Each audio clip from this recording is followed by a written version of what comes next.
This agent does everything. So we've built our email agent, our Google Drive agent, a calendar agent, our web research agent, and now today we're going to be focusing on our content agent, which will be able to create images, edit images, convert those images into video, and create video from text. So let's take a look at how it works. So first we have our orchestrator agent right up here, which allows us to communicate via Telegram. If you go into our ultimate AI agent and in our system prompt, I created a little section over here saying use this agent to create images, edit images, turn images to video, and create videos. I told it to implement this once because sometimes it jumps the gun and creates more than one images for whatever reason. So over here we created another agent called the creative agent, and we made sure that it's connected to the ultimate agent as a tool. If you click on it, we can look at the system prompt. So we said you are a creative agent. You use your tools to take action as requested. You are an expert AI image and video prompt generator. So you have access to these tools to edit images, create images, image to video, and as we mentioned, create video from text. I gave it these instructions for which we have image prompts should be detailed and stylized. Video prompts should be concise, energetic, and should be seamless videos and we should explain the sounds in video or any dialogue. And then when it's done, I told it to mention that it successfully completed the task. Now let's take a look at the workflows exactly. So over here we have the description, and we said the fields to send are the image name and the image prompt. So we give it these inputs which are automatically defined by the AI, which are the prompt and the chat ID for Telegram. Let's go over to the workflows over here. So this will open another workflow that you can see over here.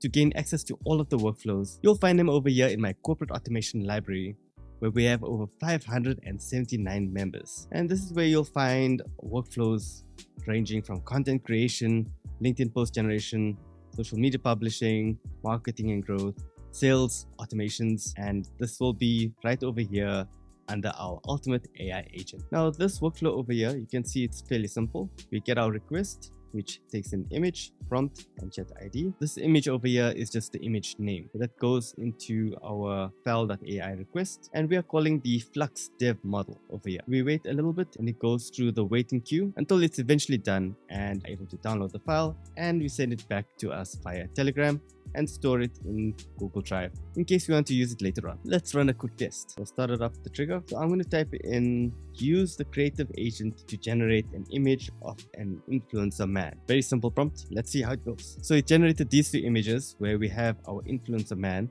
We can see that the inputs that we got from the AI agent was image. So the male influencer photorealistic, that's the name of the file. It expanded the prompt for me and gave it a bit more as well as the chat ID that we are using in Telegram. It gave a response ID over here and URL for which it went through this loop, and finally we got it via Telegram as seen and via Google Drive, where I've got all of these images that it generated, which is pretty cool. Okay, next up, let's check out editing images. So over here we have number 4, edit image tool. We define image, same as before, prompt. Our picture ID is the ID of the file that we stored in Google Drive.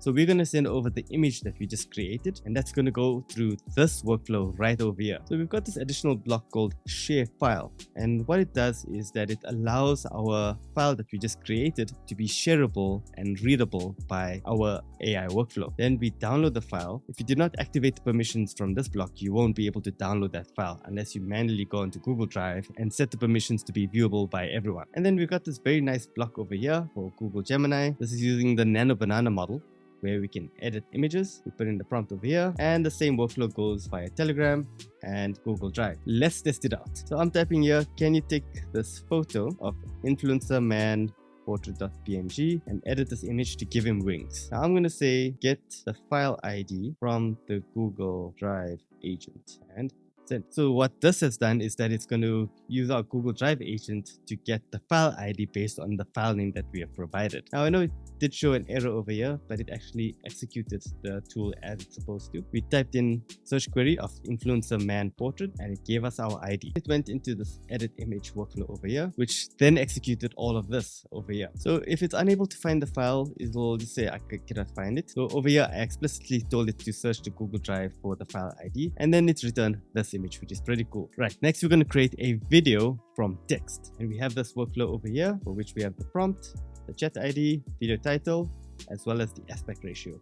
You can define it however you want. There's many more other parameters that you can use through the Fell AI, but I just kept it simple for the sake of this tutorial. Let's check out the workflow. As you can see, this is fairly straightforward, where we receive our text prompt right over here that goes through Fell.ai, and here we are using VO3 fast. You can either use Sora 2 or VO 3.1 depending on what you prefer. To test it out, you can say a man walking in the street, or we can replace this with the actual prompt. So now I'm going to create a video of a man walking in the street. Let's go. Okay, we're just done right now, and there we have the video. Seems decent. You can see the resolution is not that great because we're using VO3 fast. If you use VO3 or VO 3.1, we'll get a much more refined image. And then finally we have image to video. This one's fairly similar as we've seen before.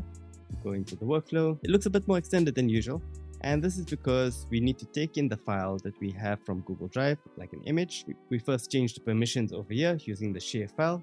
Make sure that the role is set to reader and that anyone can access this file, including our N8N agent. We then download the file, convert it to base64 string, which will then allow our Fell.ai node to be able to take that image and convert it into a video. That goes through this whole process over here, as we've seen before, and then we send this content out to Telegram as well as Google Drive. So I ran the workflow. Cool, so let's give it a try. So I'm going to take this image over here. I'm just going to rename it, or rather copy the name, and I'm going to say get the file ID of this file, man with wings edited.png. Get the file ID and then convert it into video. Okay, let's see what that gives. As you can see, our AI agent is working again. It should call up this node over here. It's looking for the file ID. Looking through all of the documents. If it finds it, it will return the ID. And it seems after 12 tries, it eventually managed to find the file ID over here. It's going to our creative agent. It says GPT-5 mini, but I've actually changed that to GPT-5 for now. And that should take it to our image to video tool over here. We can see that happening right now. If we go to executions over here, we can see that the model is running in the background. And there we have it. As you can see, we have an exciting lineup of all of the tools that we can use for our ultimate AI agent. From handling emails to our cloud storage to generating content, handling our calendar, our web agent. So obviously you can have application specific workflows, but in a case where you want the AI agent to think for itself and do things, you're going to just have to give it the tools and let it do its thing. Once you know the exact workflows that you need, then only it makes sense to create specialist workflows where you need it to be deterministic. In this case, having all of these tools has saved me a lot of time. I'm definitely sure it'll save you time. So like I mentioned, check out the corporate automation library where you can get access to over 60 plus AI workflows, including this one. And now once you have generated your content, the next step is to upload it to social media. And you can do that using this block over here, which you can check in this video right up here.